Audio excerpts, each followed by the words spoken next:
Om Namo Narayana, welcome back. We're working our way through the Tattva Bodha by Adi Shankara. We're in the first of two sections, and I have broken this up into chunks. So here is the second part of part one. This section is called Self, Vestures, Veils, and Modes. What is the self? He who stands apart from the physical, the emotional, and the causal vestures, who is beyond the five veils, who is witness of the three modes, whose own nature is being, consciousness, bliss. This is the self. This section is called the three vestures. What is the physical vesture? Being formed of the five creatures five-folded, born through works, it is the house where opposing forces like pleasure and pain are enjoyed. Having these six accidents, it is born, grows, turns the corner, declines, and perishes. Such is the physical venture. What is the emotional venture? Being formed of the five creatures, not five-folded, born through works, the perfection of the enjoyment of opposing forces like pleasure and pain, existing with its 17 phases, the five powers of knowing, the five powers of doing, the five lives, emotion, one, the soul, one. This is the emotional vesture. The five powers of knowing are hearing, touch, sight, taste, smell. Hearing's radiation is space. Touches air, sights the sun, smells the twin physicians. These are the powers of knowing.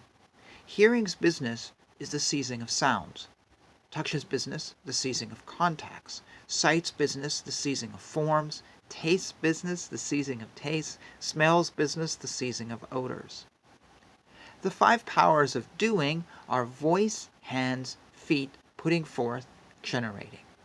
Voice's radiation is the tongue of flames, hands the master, feet's the pervader, putting forth death, generating's the lord of beings, thus the radiations of the powers of doing.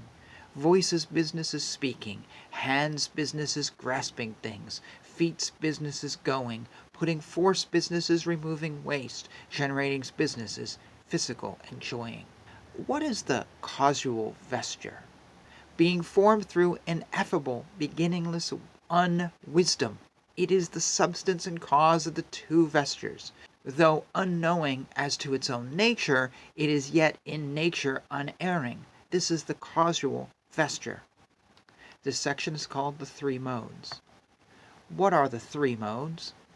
The modes of waking, dreaming, and dreamlessness. What is the mode waking?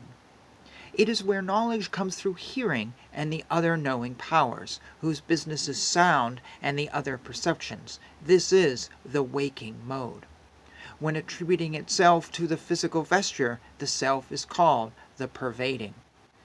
Then what is the mode dreaming? The world that presents itself in rest, generated by impressions of what has been seen and heard in the mode waking, is the mode dreaming. When attributing itself to the emotional vesture, the self is called the radiant. What then is the mode dreamlessness? The sense that I perceive outwardly nothing at all. That rest is joyfully enjoyed by me. This is the mode dreamlessness.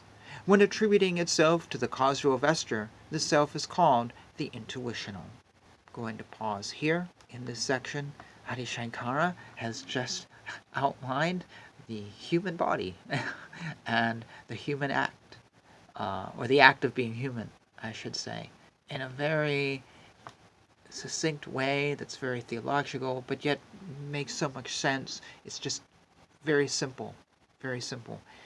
He gets very simple, I noticed. He doesn't get very complicated. I don't read a lot of things by him that are really wild, esoteric ideas that require a PhD to understand. He just hits home, but from a perspective that might be a little different than what you're normally used to.